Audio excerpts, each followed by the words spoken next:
Assalamualaikum warahmatullahi wabarakatuh.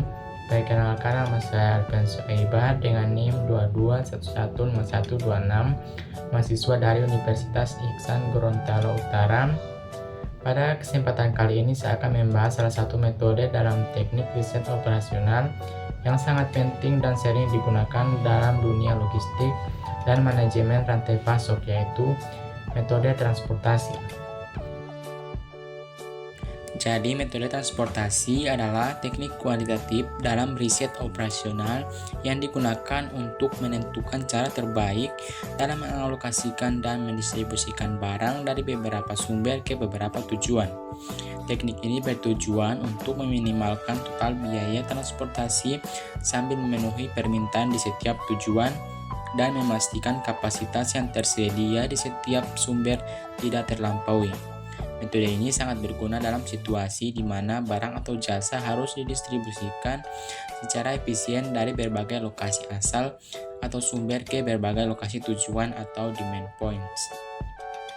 Metode transportasi ini dikembangkan sebagai bagian dari program linear dan riset operasional yang muncul pada pertengahan abad ke-20.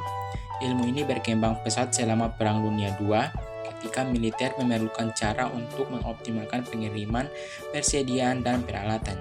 Setelah perang, teknik ini diadopsi oleh dunia industri dan bisnis untuk meningkatkan efisiensi operasional. Metode transportasi ini sangat penting dalam berbagai bidang industri dan manajemen karena distribusi dan pengiriman barang merupakan komponen utama dalam rantai pasokan.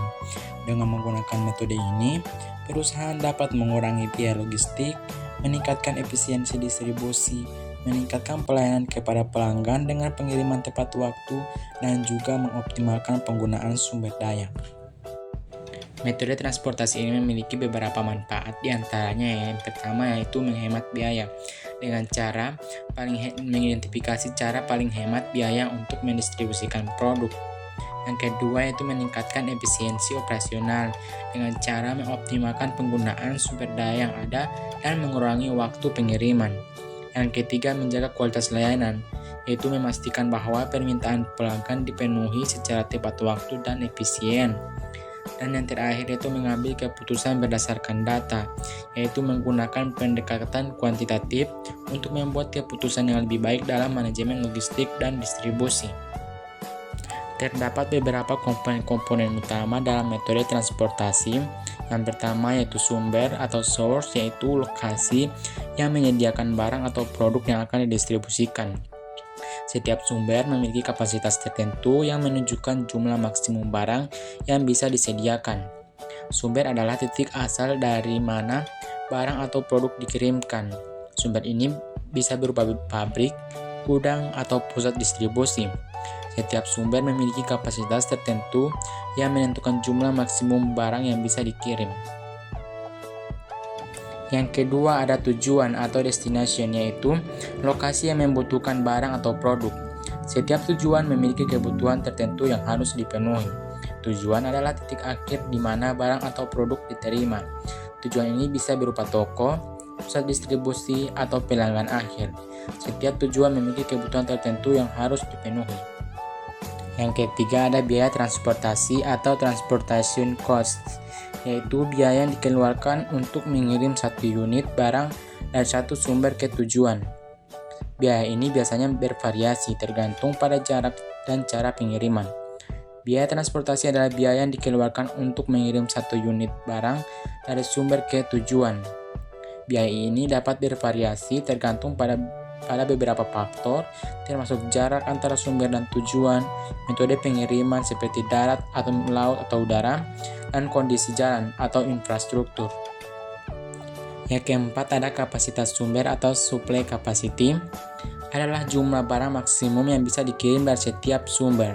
Kapasitas sumber adalah jumlah maksimum barang yang dapat dikirim dari setiap sumber. Kapasitas ini bisa dibatasi oleh faktor produksi, penyimpanan, atau logistik. Dan yang terakhir adalah kebutuhan tujuan atau demand requirements, yaitu jumlah barang yang dibutuhkan di setiap tujuan. Kebutuhan tujuan adalah jumlah barang yang harus diterima di setiap tujuan. Kebutuhan ini harus dipenuhi untuk memastikan kelancaran operasi atau untuk memenuhi permintaan pelanggan. Berikut ada beberapa penerapan spesifik dari metode transportasi. Yang pertama yaitu manajemen logistik dan distribusi. Jadi pada manajemen logistik dan distribusi ini, metode transportasi banyak digunakan dalam manajemen logistik untuk mengoptimalkan rute dan jadwal pengiriman barang. Selanjutnya ada manajemen rantai pasokan. Metode transportasi juga penting dalam manajemen rantai pasokan, terutama dalam pengalokasian bahan baku dan komponen antara pemasok, pabrik, dan pusat distribusi. Yang ketiga ada industri perdagangan dan retail. Dalam industri perdagangan dan retail, metode transportasi digunakan untuk mengoptimalkan distribusi barang dari pusat distribusi ke toko-toko retail. Selanjutnya ada sektor kesehatan dan farmasi. Dalam sektor kesehatan dan farmasi, metode transportasi membantu dalam distribusi obat-obatan dan peralatan medis. Yang kelima pada sektor publik dan bantuan kemanusiaan. Metode transportasi juga digunakan dalam sektor publik dan organisasi bantuan kemanusiaan untuk mengelola distribusi barang bantuan. Selanjutnya pada industri energi dan bahan bakar. Industri energi dan bahan bakar menggunakan metode transportasi untuk mengoptimalkan distribusi bahan bakar dari kilang minyak atau terminal ke stasiun pengisian dan pengguna akhir. Yang terakhir pada industri pertanian. Di sektor pertanian, metode transportasi digunakan untuk mengelola distribusi hasil panen dari petani ke pasar atau pusat pengelolaan. Di sini ada contoh implementasi dari metode transportasi. Misalkan kita memiliki 2 pabrik sumber dan 2 toko tujuan dengan data berikut. Dalam tabel ini, biaya transportasi dari pabrik 1 ke toko A adalah 4, dari pabrik 1 ke toko B adalah 6, dan seterusnya. Kapasitas pabrik 1 adalah 20 unit dan pabrik 2 adalah 25 unit. Toko A membutuhkan 15 unit dan toko B membutuhkan 30 unit. Dengan menggunakan metode transportasi, kita dapat menentukan jumlah unit yang harus dikirim dari setiap pabrik ke setiap toko untuk meminimalkan total biaya transportasi. Jadi itulah pembahasan mengenai materi metode transportasi dalam teknik riset operasional.